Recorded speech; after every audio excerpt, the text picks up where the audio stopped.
Greetings. I'm Alvin O'Neill Jackson, Executive Director of the Mass Poor People's Assembly. Over a year ago, the Poor People's Campaign, a national call for moral revival, launched the We Must Do More campaign. Mobilize, organize, register, and educate people for a movement that votes. We've been engaged in the powerful work of reaching millions of people with impressive state coordinating committees in 43 states, plus the District of Columbia. And here we are today on Election Day, in partnership with the Samuel D. Witt Proctor Conference and pastors and rabbis and imams and faith leaders live from National City Christian Church, Thomas Circle, Washington, D.C., for this spiritual, prophetic witness and spiritual grounding. We started at 8 a.m. this morning, 15 minutes of prayers and reflections, ringing of bells, sounding the shofar, singing songs every hour on the hour until 8 p.m. tonight. And then at 9 p.m. Eastern Time, we will hold a more prophetic vote election watch night service with more reports from our massive voter protection program and powerful prayers, reflections, testimonies from faith leaders across the country. But now it is my great joy to present one of the co-chairs of the Poor People's Campaign, a national call for moral revival, the Reverend Dr. Liz Theo-Harris, for an election protection update and report from the field. Dr. Liz. Thank you so much, Reverend Dr. Alvin Jackson, and thanks for everyone for tuning in and turning out today. This is an historic day, as folks know, a day where healthcare is on the ballot, living wage jobs are on the ballot, just everything that we need for a strong and vibrant democracy is really what we're showing up for. And so what we did want to do in the Poor People's Campaign, a national call for moral revival, is to make sure that you're hearing with our people on the ground spread out across the country what's going on and how people are coming forward in power with strong demands and protecting our vote. In the last couple of weeks, the Poor People's Campaign has reached out to more than 2.3 million poor and low-income eligible voters, encouraging folks that when we enliven the electorate, we're able to transform the entire political landscape of this country. Poor and low-income people make up nearly half of the U.S. population and nearly a third of the U.S. electorate. This is where we can be growing power, we can be shifting the narrative, and we can rising in power for justice for everyone.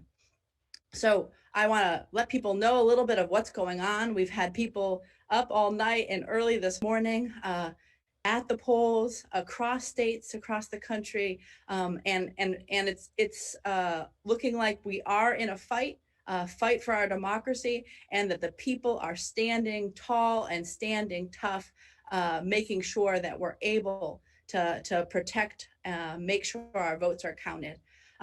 We have incredible nonpartisan poll monitors spread out across 10 states, starting early this morning in Alabama, in Georgia, in Kentucky, in Louisiana, in Michigan, in Mississippi, in North Carolina, in Pennsylvania, in South Carolina, and in Texas. And from the earliest polling place openings, reports are coming in from the field. Our voter protection teams are keeping us posted, putting posts and updates on the Poor People's Campaign website, vote.poorpeoplescampaign.org. But I want to share some of a summary of what some of those reports are telling us. As we all are aware, 2020 is the second U.S. presidential election where voters are without the full protection of the Voting Rights Act. Despite our ancestors fighting and dying for us to have the right to vote, we have now gone through 2 presidential election cycles. In the absence of these critical protections, especially protections for poor people of color, the Poor People's Campaign, along with Forward Justice, the NAACP Legal Defense Fund, have trained hundreds of poll monitors who are stepping into the breach to address some of these issues to protect people's fundamental right to vote. And this is why we're demanding as we are out in the polls, in the streets today, socially distanced, that Congress needs to protect, needs to expand our right to vote. So I want to share some of the top line issues we've received, and we're continuing to investigate and take action on, along with some of the crucial victories that poor people, that low income people, that people, that legal monitors, that poll monitors are making here on the ground. I want to remind folks that if you are experiencing any of the issues I'm raising in this report, or other poll issues, voter suppression issues, please report it. Call the number 866-OUR, OUR, vote, VOTE. That's 866-OUR, vote. A team of attorneys are ready to receive questions and reports in every state across this nation. But I want to share a little bit of what we know is going on. We're experiencing a lack of accessibility issues in North Carolina, in Alabama, in Michigan, in Kentucky, in South Carolina, and in Mississippi. This includes cars obstructing accessibility ramps, people without handicap badges parking in handicap parking spots, poll places without accessibility options. We all know that no one should be denied the right to vote based on disability. And so our poll monitors are trying to resolve some of those issues. There's also changing polling locations without appropriate notice or signage. This is happening in at least Georgia and Alabama from some of the reports that we're getting in.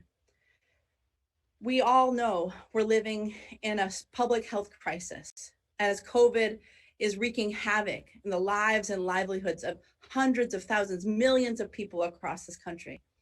And in North Carolina, in Kentucky, in Texas, in Mississippi, in South Carolina, some of the places poll workers and voters are wearing masks, but in others they aren't. And in some places there's even COVID testing on site.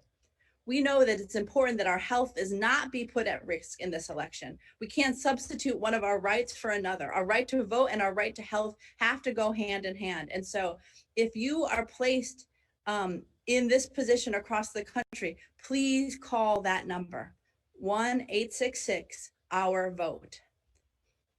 We're experiencing, and we're hearing from reports on the ground, is that there's a lack of signs, that poll places are without signs, without street level signs, and where signage is directing people is minimal. This is happening in Pennsylvania, in North Carolina, in Louisiana, and in Michigan, in Georgia, and in Texas. And what we also heard starting early this morning, that there was the late opening of polling sites.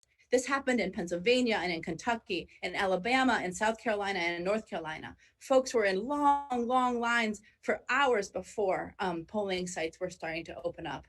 There's also long lines in many of those places and many more. We're hearing this all across the country, but from our poll monitors, we're hearing about long lines, long waits in Pennsylvania, in Kentucky, in Louisiana, in Mississippi, in South Carolina, and in Texas. This morning, we had voters in Pennsylvania arrive with no provisional ballots in place. In Philadelphia, folks arrived to their polling places that were not prepared with the necessary provisional ballots, which led obviously to frustration and to confusion. We have our team working to make sure that the county officials send these sites the necessary provisional ballots. And these are some of the kind of fights that are having to take place, and our legal team and our poll monitors are in place to make them. We are hearing about some of a police presence and some voter intimidation issues happening, especially in Kentucky and in North Carolina. Our volunteers are responding with our voter protection team to any efforts to intimidate at the polls. We know that voter intimidation takes many forms. That might even just mean a law enforcement presence. Voter intimidation is prohibited under federal and state law. Chief judges and site managers in North Carolina have the right and obligation to immediately eject people engaging in intimidating action. And we know that voters across the state are showing up in droves today to express their right to vote, and that they will not be deterred. And so what we are hearing and seeing is that people are not being deterred, but our right to vote should not be intimidated. We're also hearing about voting machines malfunctioning in Georgia, in Pennsylvania, in Louisiana, in South Carolina. And again, I want to remind folks that if you are voting, or if you learn that there are machines malfunctioning where friends and family are voting, you need to report it to 866 Our Vote.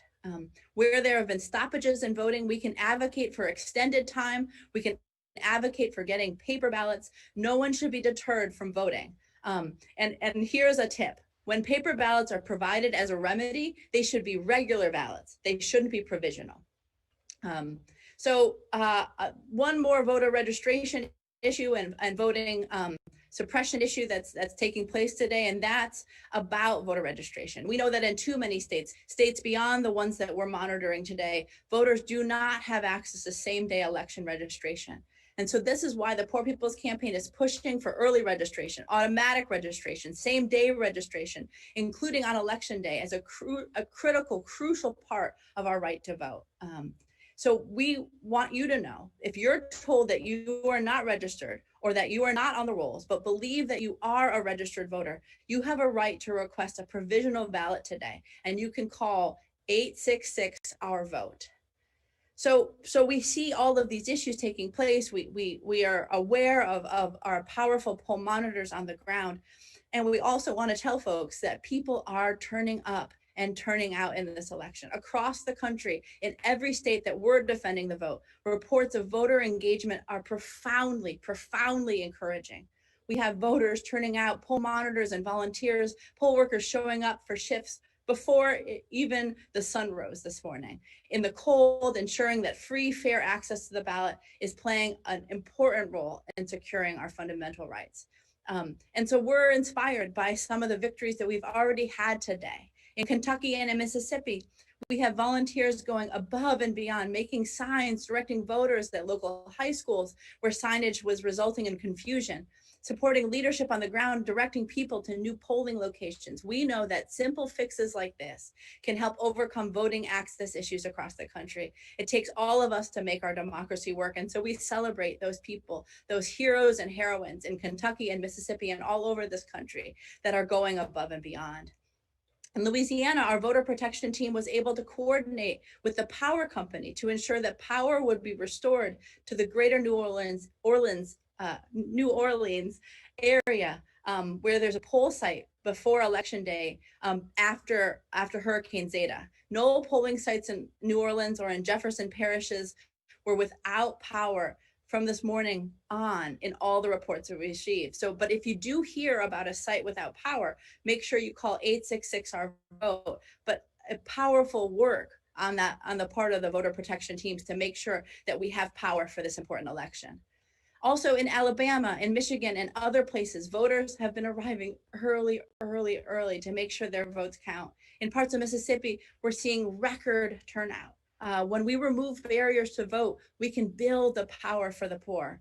People are waiting in lines, they're wearing masks, and ain't nobody, like the song goes, gonna turn us around, because we're a movement that votes.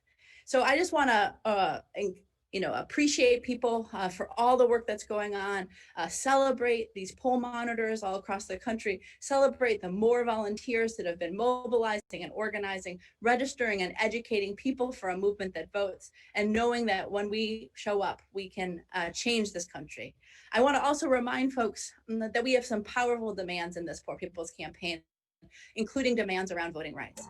And on this day and on every day, we come forward with these demands about protecting and expanding the right to vote. So I want to share those demands, remind people about the power of people participating and leading this democracy.